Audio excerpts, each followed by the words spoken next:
Good morning, dear students. I am Dr. Nagaraj, physics professor. So I have been teaching second PUC and first PUC physics in Kannada and also engineering physics for the past several years. I have about 31 years of experience in this field. Right now I am working as professor and head of the department in one of the reputed engineering college in Bangalore. So ಈ video ಮೂಲಕ ನಾನು CET ಕೋಚಿಂಗನ್ನು start ಮಾಡ್ತಾ ಇದ್ದೀನಿ. Already ಆನ್ಲೈನಲ್ಲಿ CET ಕ್ಲಾಸಸನ್ನು ಮಾಡಿ ಸಾಕಷ್ಟು Covid ಟೈಮಲ್ಲಿ ಸಾಕಷ್ಟು ವಿದ್ಯಾರ್ಥಿಗಳಿಗೆ ಸಪೋರ್ಟ್ ಮಾಡಿದ್ದೀನಿ. So they all are happy and now they are in very good professional courses, both engineering and medicine. So now I thought of doing some sample questions discussion, selecting important questions ಅಥವಾ most probable questions from each and every topic. So ತೊಗೊಂಡು ನಾನು ಆ ಥರ select ಮಾಡಿಕೊಂಡು discuss ಮಾಡಲಿಕ್ಕೆ start ಮಾಡಿದ್ದೀನಿ. ಈಗ first electrostatics first ಪಾರ್ಟನ್ನು ಶುರು ಮಾಡ್ತಾ ಇದ್ದೀನಿ. ಈ ಫಸ್ಟ್ ಚಾಪ್ಟರ್ ಬಂದುಬಿಟ್ಟು ಚಾರ್ಜಸ್ನ ಫಂಡಮೆಂಟಲ್ ಪ್ರಾಪರ್ಟೀಸ್ ಬಗ್ಗೆ ಮತ್ತು ಕೂಲಮ್ಸ್ನ electric field electric lines of force ಈ ಥರ ಬರುತ್ತೆ.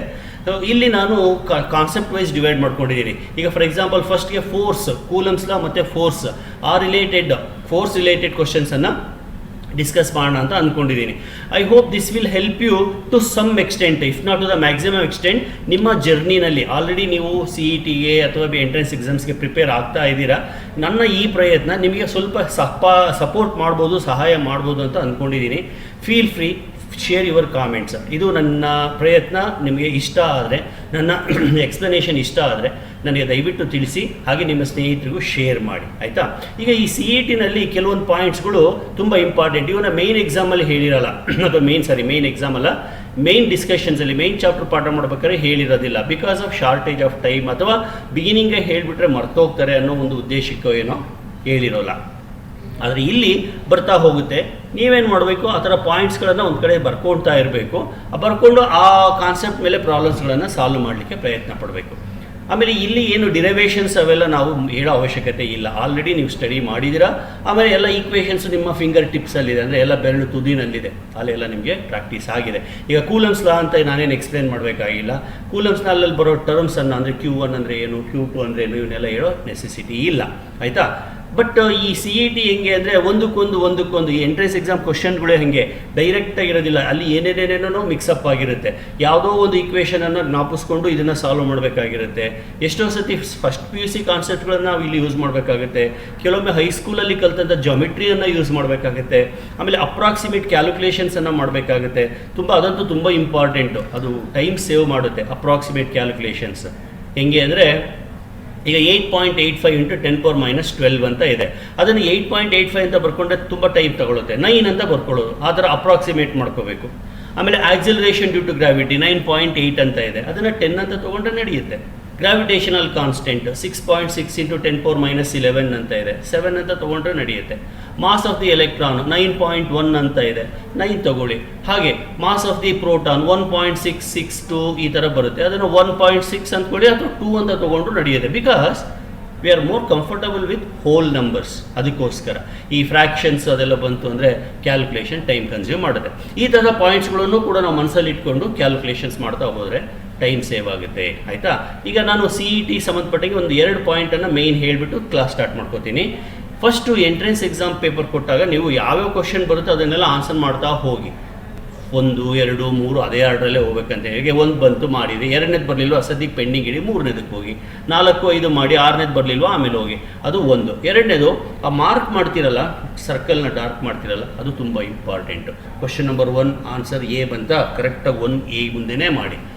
ಎಲ್ಲೋ ಒಂದು ಕಡೆ ಮಿಸ್ಟೇಕ್ ಆಗಿ 19ದು 20th ಹೋಯ್ತು ಅಂದ್ಕೊಳ್ಳಿ, 19th ಕ್ವಶನ್ ಆನ್ಸರ್ 20th ಹೋಯ್ತು, ತುಂಬ ದೊಡ್ಡ ತಪ್ಪಾಗುತ್ತೆ. ನಾನು ನೋಡಿದ್ದೀನಿ, ನನ್ನ 31 ವರ್ಷದ ಎಕ್ಸ್ಪೀರಿಯನ್ಸಲ್ಲಿ ಈ ಥರದ ಮಿಸ್ಟೇಕ್ಸನ್ನು ನೋಡಿದ್ದೀನಿ. Because of this silly mistake they have lost ranks. So ಆ ಥರ ಸ್ವಲ್ಪ ಕೇರ್ಫುಲ್ ಆಗಿರಿ. ಬರೀ ಓದಿದ ಕಡೆಗೆ ಅಷ್ಟೇ ಅಲ್ಲ, ಆ ಆನ್ಸರ್ ಬಂದ್ಬಿಡುತ್ತೆ, ಖುಷಿಗೆ ನಾವೆಲ್ಲೋ ಮಾರ್ಕ್ ಮಾಡ್ಬಿಡ್ತೀವಿ. ಮಾರ್ಕ್ ಮಾಡೋ ಟೈಮಲ್ಲಿ ಕರೆಕ್ಟಾಗಿ ಅದ್ರ ಮುಂದೆನೇ ಮಾಡಿದ್ದೀನ ಇದನ್ನು ನೋಡ್ಕೋಬೇಕು, ಆಯಿತಾ. ಆಮೇಲೆ ಬೇಗ ಕ್ಯಾಲ್ಕುಲೇಷನ್ ಮಾಡೋದನ್ನು ಪ್ರಾಕ್ಟೀಸ್ ಮಾಡ್ಕೋಬೇಕು. ಇನ್ನೂ ಟೈಮ್ ಇದೆ, ಇನ್ನೂ ಒಂದು ನಿಯರ್ಲಿ 30 days ಟೈಮ್ ಇದೆ ಅಂತ ಇಟ್ಕೊಳ್ಳೋಣ. 30 days ಇಲ್ಲ, ಒಂದು 22 days ಇದೆ. ಎಷ್ಟು ಸಾಧ್ಯ ಒಂದು ಟೈಮ್ ಟೇಬಲ್ ಮಾಡ್ಕೊಂಬೇಡಿ. ಫಿಸಿಕ್ಸ್ಗೆ ಇಷ್ಟಿನ, ಕೆಮಿಸ್ಟ್ರಿಗೆ ಇಷ್ಟಿನ, ಮ್ಯಾಥ್ಸಿಗೆ ಇಷ್ಟು, ಬಯಾಲಜಿಗೆ ಇಷ್ಟು ಅಂತೇಳಿ ಟೈಮ್ ಟೇಬಲ್ ಮಾಡಿಕೊಂಡು ಅದ್ರ ಪ್ರಕಾರ ಮುಂದೆ ಹೋಗಿ. ಬನ್ನಿ ವಿದ್ಯಾರ್ಥಿಗಳೇ, ಈಗ ಫಸ್ಟ್ ಕ್ವಶನನ್ನು ನೋಡೋಣ. ನೋಡಿ, 2 charges Q1 and Q2 are separated by certain distance in air. Force on Q2 is F. If another charge minus Q1 is placed next to Q1, the net force on Q2 is ಇದು ಏನಪ್ಪ ಅಂತಂದರೆ ಒಂದು 3 ಚಾರ್ಜ್ಗಳು ಇರ್ತಕ್ಕಂಥ ಒಂದು system ಆಯಿತಾ.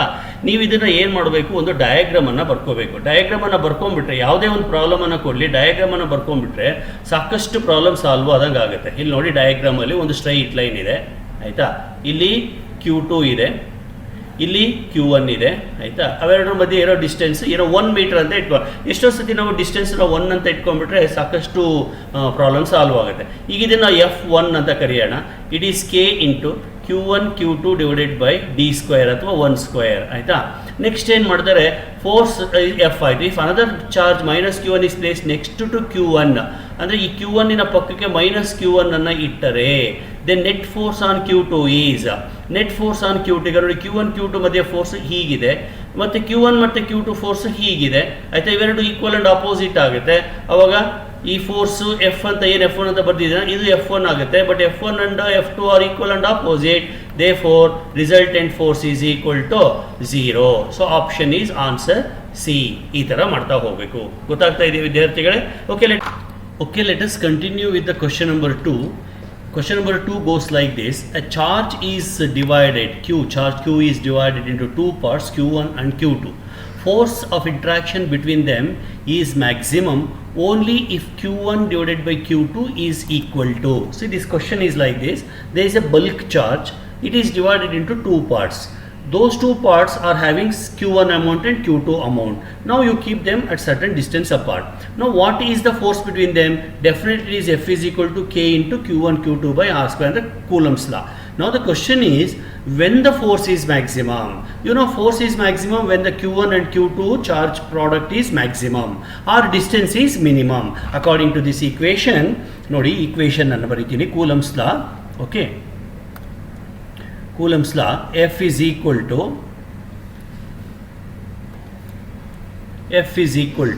K into Q1 Q2 divided by D square. Let us say there is a bulk charge of say 10 coulomb. 10 coulomb you divide into two parts. Let us say Q1 is equal to 1 coulomb, Q2 is equal to 9 coulomb. So the total is 10 coulomb. Then force is proportional to product of the charges Q1 Q2, that is 1 into 9, that is 9. ಈ ಥರ ಮಾಡ್ಕೊಂಡು ಹೋಗಿ, let us take another possibility, 2 coulomb and 8 coulomb. ಈ ಥರ divide ಮಾಡ್ತೀನಿ ಅಂದ್ಕೊಳ್ಳಿ. ಅವಾಗ force ಏನಾಗುತ್ತೆ, 2 into 8 that is equal to 2 into 8 ಅದು 0.8 ಮಾಡ್ಬಿಡ್ತೀನಿ. that is equal to 16 ಆಗುತ್ತೆ. ಸೊ 9 ಇದು 16 ಆಗುತ್ತೆ. ಈ ಥರ ನೀವು ಚಾರ್ಜಸನ್ನು ಡಿವೈಡ್ ಮಾಡ್ಕೊಂತ ಹೋಗಿ ಟ್ರೈ ಮಾಡಿ. Q1 is equal to let us say 5 coulomb, Q2 is also 5 coulomb. ಅದು ಈಕ್ವಲ್ ಡಿವೈಡ್ ಮಾಡಿ, ಅವಾಗ ಏನಾಗುತ್ತೆ, F is equal to 5 into 5 25. ಹಾಗೆ Q1 ಅನ್ನು ನಾನು 6 ಮಾಡ್ತೀನಿ, Q2 ಅನ್ನು 4 ಮಾಡ್ತೀನಿ. ಅವಾಗ ಎಷ್ಟಾಗುತ್ತೆ force, F proportional to 6 into 4 that is equal to 24. ಈ ಥರ ನೀವು ಮಾಡ್ಕೊಳ್ತಾ ಹೋಗಿ ಕೊನೆಗೆ ಬರೋ ಫೋರ್ಸ್ಗಳನ್ನು ನೋಡಿ, 9, 16, 25, 24, 100 ಅಂದರೆ ಈ ಥರ ಬರ್ತಾ ಹೋಗುತ್ತೆ. ಸೊ ಎಲ್ಲಿ ಫೋರ್ಸ್ ಮ್ಯಾಕ್ಸಿಮಮ್ ಇದೆ, ಇಲ್ಲಿದೆ ಮ್ಯಾಕ್ಸಿಮಮ್. 25 is the maximum. ಯಾವಾಗ maximum, when Q1 is equal to Q2, ಅಂದರೆ ಈಕ್ವಲ್ ಆಗಿ ಡಿವೈಡ್ ಮಾಡಿದಾಗ, ಚಾರ್ಜನ್ನು ಈಕ್ವಲ್ ಆಗಿ ಡಿವೈಡ್ ಮಾಡಿದಾಗ you get the maximum force. Therefore Q1 is equal to Q2. ಇಲ್ಲಿ ನಾನು ಏನು ಮಾಡ್ತಾ ಇದ್ದೀನಿ, ನಿಮಗೆ ಕಾನ್ಸೆಪ್ಟನ್ನು ಎಕ್ಸ್ಪ್ಲೈನ್ ಮಾಡಿ ಆನ್ಸರನ್ನು ಹೇಳ್ತೀನಿ. ಸುಮ್ಮನೆ ಡೈರೆಕ್ಟಾಗಿ ಆನ್ಸರನ್ನು ಹೇಳೋದಿಲ್ಲ. ಯಾಕೆ ಅಂದರೆ ಈ ಕಾನ್ಸೆಪ್ಟ್ನ ಮೇಲೆ ಕ್ವಶನನ್ನು ಅವನು ಟ್ವಿಸ್ಟ್ ಮಾಡ್ಬೋದು. ನಿಮಗೆ ಗೊತ್ತಿರಬೇಕು, ಏನು ಗೊತ್ತಿರಬೇಕು, ಒಂದು ಚಾರ್ಜನ್ನು ಡಿವೈಡ್ ಮಾಡಿದಾಗ 2 ಭಾಗ ಆಗುತ್ತೆ. ಆ 2 ಭಾಗಗಳು ಈಕ್ವಲ್ ಆಗಿದ್ದರೆ, ಸಮಸಮವಾಗಿ ಇದ್ದರೆ ಅವಾಗ ಫೋರ್ಸ್ ಮ್ಯಾಕ್ಸಿಮಮ್ ಇರುತ್ತೆ. That means Q1 is equal to Q2 ಇದ್ದರೆ ಫೋರ್ಸ್ ಈಸ್ ಮ್ಯಾಕ್ಸಿಮಮ್. ಆಗ F ಈಸ್ ಮ್ಯಾಕ್ಸಿಮಮ್. ಅಂದರೆ Q1 is equal to Q2 ಅಂದರೂ ಒಂದೇ, Q1 divided by Q2 is equal to 1 ಅಂದರೂ ಒಂದೇ. ಸೊ ಇವಾಗ ಆನ್ಸರ್ ಬಂದು Q1 by Q2 is equal to 1. ನೋಡಿ, ಇದೇ ಪ್ರಶ್ನೆನ ಸ್ವಲ್ಪ ಟ್ವಿಸ್ಟ್ ಮಾಡ್ಬೋದು. What is the ratio of Q and Q1 ಇದನ್ನು ಕೇಳ್ಬೋದಲ್ವಾ. ಅಥವಾ what is the ratio of Q and Q2 ಅಂತಂದು ಕೇಳ್ಬೋದಲ್ವಾ. ಅವಾಗ ಏನು ಮಾಡ್ತೀರಾ, Q ಮತ್ತು Q1ಗೆ ಏನು ರಿಲೇಷನ್ನು ನೋಡಿ, Q1 is equal to Q2, so that Q1 plus Q2 is equal to Q. ಅಂದರೆ 2Q is equal to Q or 2 is equal to Q divided by Q, ಅಥವಾ Q is equal to 2Q ಈ ಥರ ಬರೀಬಹುದು. ಅಂದರೆ ಅವನು question ಹೆಂಗಾರ twist ಮಾಡಲಿ, ಒಟ್ಟಾರೆ ನಿಮಗೆ ಗೊತ್ತಾಗಬೇಕಾಗಿರೋದೇನು, when the bulk charge is divided into 2 equal parts force is maximum. So ಇಲ್ಲಿ ನಾನು Q/Q1 ಅನ್ನು ಕೇಳಿದೆ, ಅದನ್ನೇ ಅವನು Q1/Q ಕೇಳ್ಬೋದು. ಅವಾಗ ಏನಾಗುತ್ತೆ, 1/2 ಆಗುತ್ತೆ, ಅಂದರೆ 50%. So small charge is 50% of the bulk charge ಅಂತ ಈ ರೀತಿ. ಸೊ ಈ ಥರ ನಾನು CET ಅನ್ನು ಎಕ್ಸ್ಪ್ಲೈನ್ ಮಾಡ್ತೀನಿ. ಸ್ವಲ್ಪ ಟೈಮ್ ತಗೋಬಹುದು, ಆದರೆ ನೋಡಿ ಈ ಒಂದೇ ಒಂದು ಕಾನ್ಸೆಪ್ಟಿಂದ ನೀವು 4-5 ಕ್ವಶನ್ಸನ್ನು ಆನ್ಸರ್ ಮಾಡ್ಬೋದು.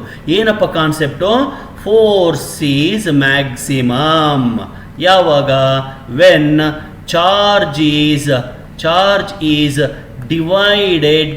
ಡಿವೈಡೆಡ್ ಈಕ್ವಲಿ ಅನ್ನೋ ಕಾನ್ಸೆಪ್ಟ್ ನಿಮಗೆ ಗೊತ್ತಿರಬೇಕಷ್ಟೇ. Okay, come students, we will go to the next one. 4 charges are placed at the corners of a square. Okay, at the corners of a square ABCD as shown. The resultant force on Q at D is 0. Then relation between Q and Q. ಇಲ್ಲಿ ABCD mark ಮಾಡಿಲ್ಲ, ಮಾಡಿಬಿಡ್ತೀನಿ. Mark ಮಾಡಿ ಆಮೇಲೆ ಪ್ರಾಬ್ಲಮನ್ನು start ಮಾಡ್ತೀನಿ. Let us call this as A, this as B, C and D. Problem ಏನು ಹೇಳ್ತಾ ಇದೆ, force on D is 0 ಅಂತ. ಹಾಗಾದರೆ what is the relation between capital Q and small q? Okay, let us find. ಈಗ first of all ಈಗ capital Q ಅನ್ನು plus ಅಂತ ಇಟ್ಕೊಳ್ಳೋಣ, ಅವಾಗ ಇದು ಕೂಡ ಪ್ಲಸ್ ಆಗುತ್ತೆ. ಆಮೇಲೆ ಇದು ಮೈನಸ್ಸು, ಇದು ಮೈನಸ್ಸು. ಆಯಿತಾ? ಹೆಂಗೆ ಸರ್, ಯಾಕೆ ಸರ್ ಮೈನಸ್ ಆಗಬೇಕು, ಹೆಂಗೆ ಗೊತ್ತಾಗುತ್ತೆ ನಮಗೆ ಇದು ಮೈನಸ್ ಆದ್ರೇ ಅಂತಂದು? ಅದಕ್ಕೂ ಆನ್ಸರ್ ಇದೆ, ಹೇಳ್ತೀನಿ ನೋಡಿ. ಈಗ ಫಸ್ಟ್ ಆಫ್ ಆಲ್ ಈಗ ಟೋಟಲ್ ಫೋರ್ಸ್ 0 ಆಗಬೇಕು ಅಂತಂದರೆ, 1 ಮಿನಿಟ್,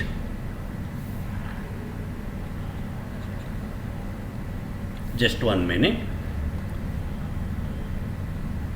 ಈಗ ಇದು ಮತ್ತು ಇದು ಫೋರ್ಸು ಅಟ್ರಾಕ್ಷನ್ ಹೀಗಿರುತ್ತೆ, ಇದು ಮತ್ತು ಇದು ಫೋರ್ಸು ಅಟ್ರಾಕ್ಷನ್ ಹೀಗಿರುತ್ತೆ. ಆಯಿತಾ?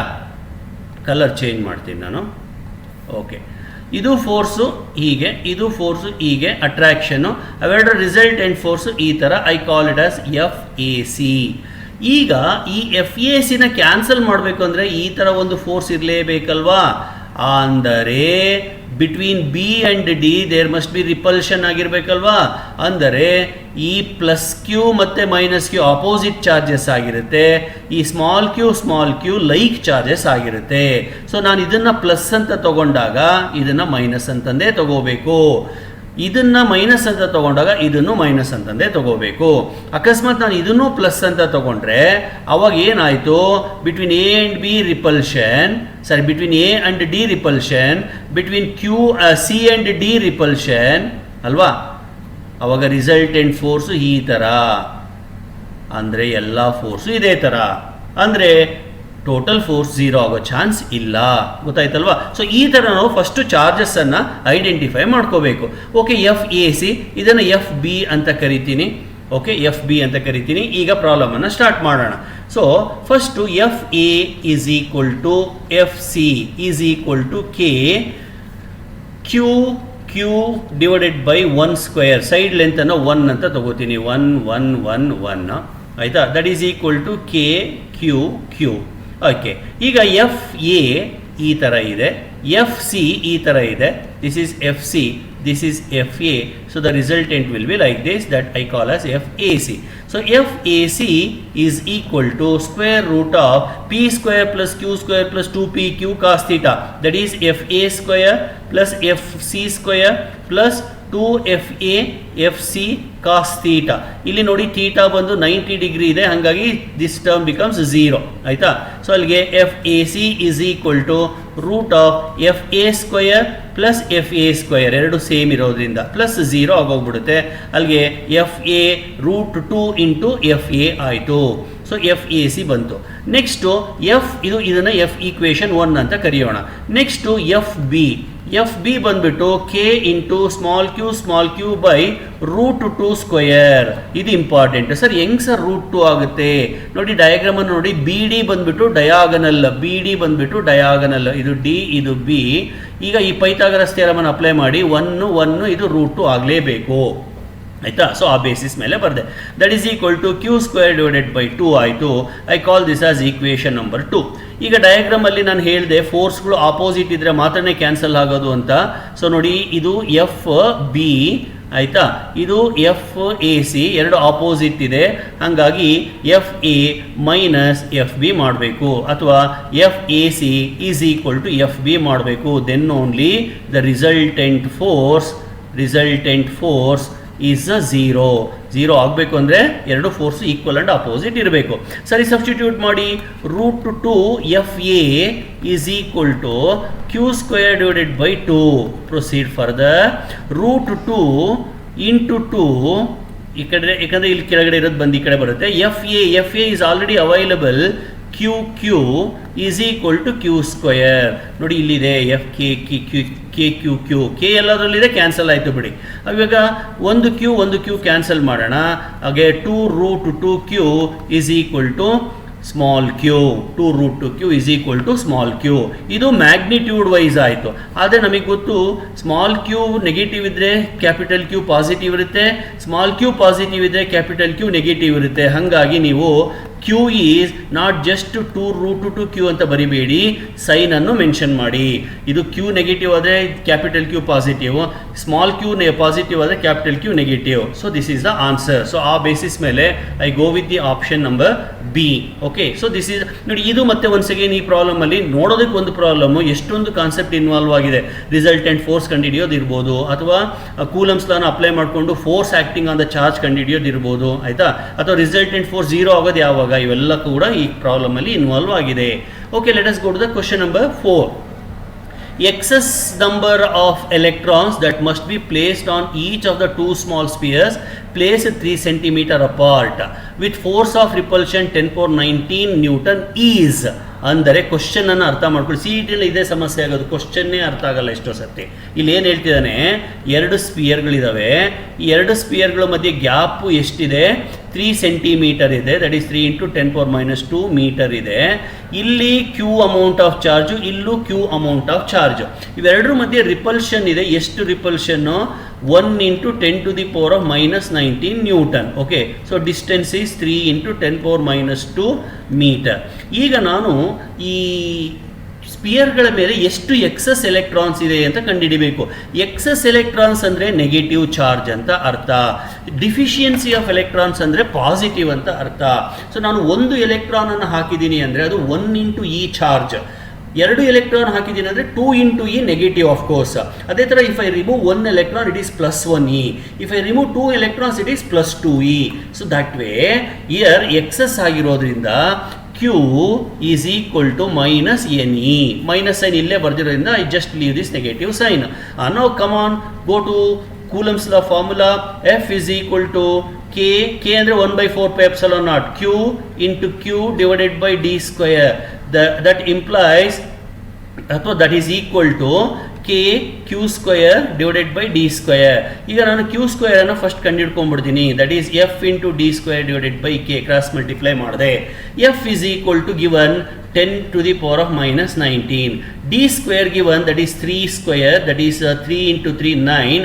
ಓಕೆ, 9 × 10⁻2 ಸ್ಕ್ವೇರ್ ಅಂದರೆ -4 ಡಿವೈಡೆಡ್ ಬೈ ಕೆ ಗೊತ್ತು ನಮಗೆ, 9 × 10⁻9. ಸಿಂಪ್ಲಿಫೈ ಮಾಡಿ, 9 ಕ್ಯಾನ್ಸಲ್ ಆಯಿತು. ಅಲ್ಲಿಗೆ Q square is equal to 10⁻, ಕೇರ್ಫುಲ್ಲಾಗಿ ಆ್ಯಡ್ ಮಾಡಿ, -9 ಆಗುತ್ತೆ ಮೇಲೆ ಹೋದರೆ. ಸೊ 10⁻−19 -9 -28 -4, ಅಲ್ಲಿಗೆ -32 ಆಯಿತು. ಸೊ Q ಸ್ಕ್ವೇರ್ ಬಂತು. ನಾನು Q ಅಷ್ಟೇ ಕಂಡುಹಿಡ್ಕೋತೀನಿ. That is equal to √10⁻−32. That is equal to 10⁻16. ಈಗ n × e is equal to 10⁻16. I want n, that is equal to 10⁻16 divided by e, that is 10⁻16 divided by 1.6 × 10⁻19. ವಿದ್ಯಾರ್ಥಿಗಳು ಇದೊಂದು ನೆನ್ಪಿಟ್ಕೊಳ್ಳಿ, 1/1.6 ಅಂತ first ಬರ್ಕೊಂಡ್ಬಿಡ್ತೀನಿ, ಆಮೇಲೆ 10⁻3 ಆಗುತ್ತೆ. 1/1.6 ಬಂದು 0.625. ಅದೊಂಚೂರು ನೆನ್ಪಿಟ್ಕೋಬೇಕಾಗುತ್ತೆ ಅಲ್ಲಿಗೆ, ಅಥವಾ ಮಾಡಿದರೂ ಆಯಿತು, ಸಾಲ್ವ್ ಮಾಡಿರೋ ಆಯಿತು. ಅಲ್ಲಿಗೆ n is equal to 625 electrons. ಇಲ್ಲಿ ಕಾನ್ಸೆಪ್ಟ್ ಬಂದು how many electrons R added.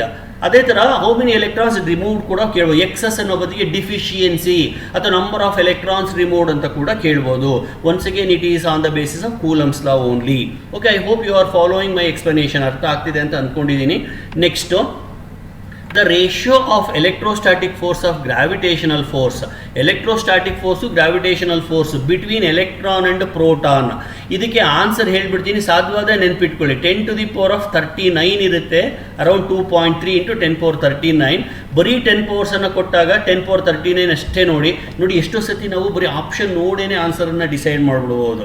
ಈಗ ಇದೇ ಕ್ವಶನ್ನಿಗೆ ಬರ್ತೀನಿ, ಎಲ್ಲನೂ 10 power 20, 22, 30, 47, -29 ಈ ಥರ ಕೊಟ್ಟು ಒಂದನ್ನು ಮಾತ್ರ +39 ಕೊಟ್ಟರೆ ಕಣ್ಣು ಮುಚ್ಕೊಂಡು ಆ ಆಪ್ಷನ್ಗೆ ಹೋಗ್ಬಿಡ್ಬೋದು. ಆಯಿತಾ? ಈ ಥರ ಕನ್ಫ್ಯೂಸಿಂಗ್ ಮಾಡೋ ಥರ ಕೊಟ್ಟರೆ ನೋಡಿ, 2 39ಗಳಿದ್ದಾವೆ, ಹಿಂಗಿದ್ದಾಗ ನಮಗೆ ಆಗೋದಿಲ್ಲ, ಆವಾಗ ಪ್ರಾಬ್ಲಮ್ ಸಾಲ್ವ್ ಮಾಡಲೇಬೇಕು. ಹೆಂಗೆ ಸಾಲ್ವ್ ಮಾಡೋದು? ನಮಗೆ ಗೊತ್ತು, gravitational force is equal to G into m1 m2 divided by d² ಅಂತ. ಎಲೆಕ್ಟ್ರೋಸ್ಟ್ಯಾಟಿಕ್ ಫೋರ್ಸ್ ಗೊತ್ತು, K into Q1 Q2 divided by d² ಅಂತ.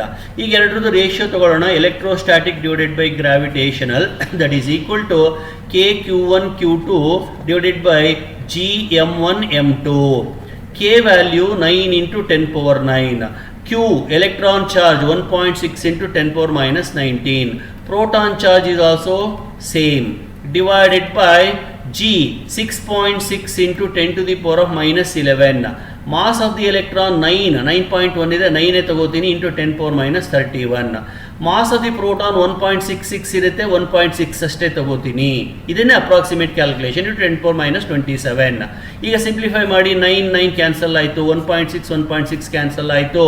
ಸೊ ಕೊನೆಗೆ ನನಗೆ ಉಳಿಯೋದು 10 ಪವರ್ಸನ್ನು ಫಸ್ಟ್ 1.6 by 6.6 ಉಳಿಯುತ್ತೆ. 10 ಪವರ್ಸನ್ನು ಸಾಲ್ವ್ ಮಾಡ್ಕೊಳ್ಳಿ.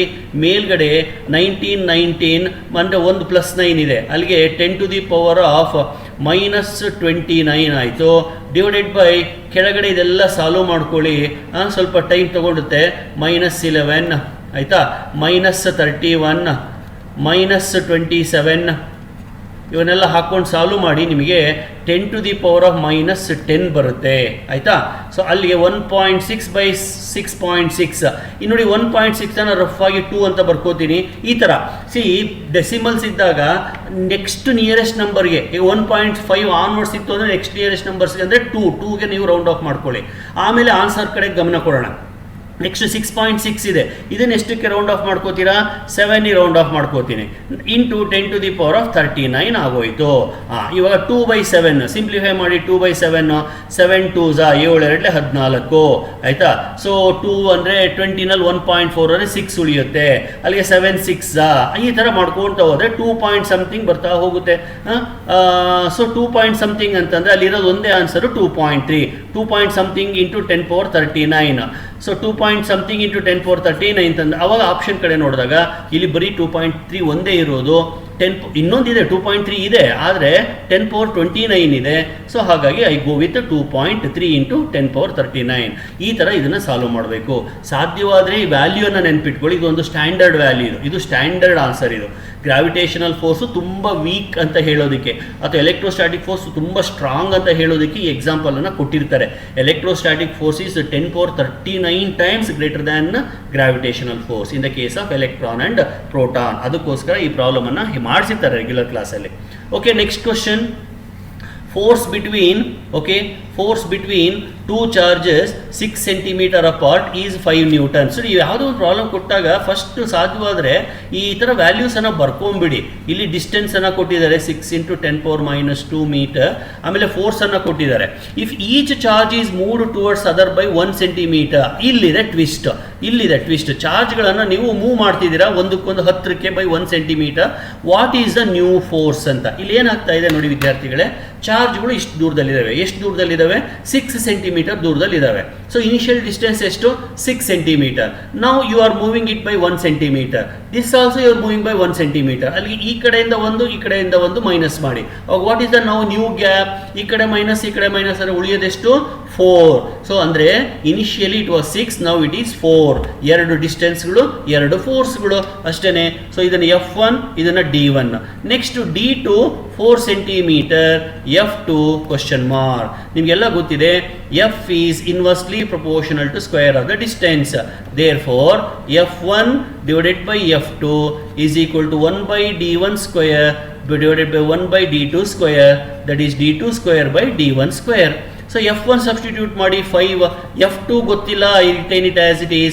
D2 ಸಬ್ಸ್ಟಿಟ್ಯೂಟ್ ಮಾಡಿ 4 ಸ್ಕ್ವೇರ್, D1 ಸಬ್ಸ್ಟಿಟ್ಯೂಟ್ ಮಾಡಿ 6 square, that is equal to 24 divided by 36. ಅರ್ಥ ಆಗ್ತಾ ಇದೆಯಾ? ಸೊ ಅಲ್ಲಿ F2 is equal to 36 into 5 divided by 24. Keep on simplifying. Roughly 5 ones 5 5s solve ಮಾಡ್ಕೊಂಡ್ಬಿಡ್ತೀನಿ ಆಯ್ತಾ. ನೆಕ್ಸ್ಟ್ ರಫ್ಲಿ 5 ones 5 7s. ಸೊ ಆನ್ಸರ್ ಎಷ್ಟು ಬಂತು? 7 ಬಂತು. Okay, so let me check. I might have done some mistake here. Let me check. 6 square 36 into 5 divided by 24. Okay, so force actually increase ಆಗಬೇಕು. So 7 Newton ಬಂತು, increase ಆಗಿದೆ. So this is the answer. So ಅಂದರೆ ಇಲ್ಲಿ distance ಕಡಿಮೆ ಆದರೆ force ಜಾಸ್ತಿ ಆಗುತ್ತೆ ಅಂತ ಅರ್ಥ. ಬಿಗಿನಿಂಗಲ್ಲಿ 6 ಸೆಂಟಿಮೀಟರ್ ಇತ್ತು, 5 ನ್ಯೂಟನ್ ಆಗಿತ್ತು ಆಯಿತಾ. ನೆಕ್ಸ್ಟ್ ಏನಾಯಿತು, ಡಿಸ್ಟೆನ್ಸ್ 4 ಸೆಂಟಿಮೀಟರಿಗೆ ಬಂತು, ಫೋರ್ಸ್ ಅವಾಗ ಜಾಸ್ತಿ ಆಗಿ 7 ನ್ಯೂಟನ್ ಆಗಿದೆ.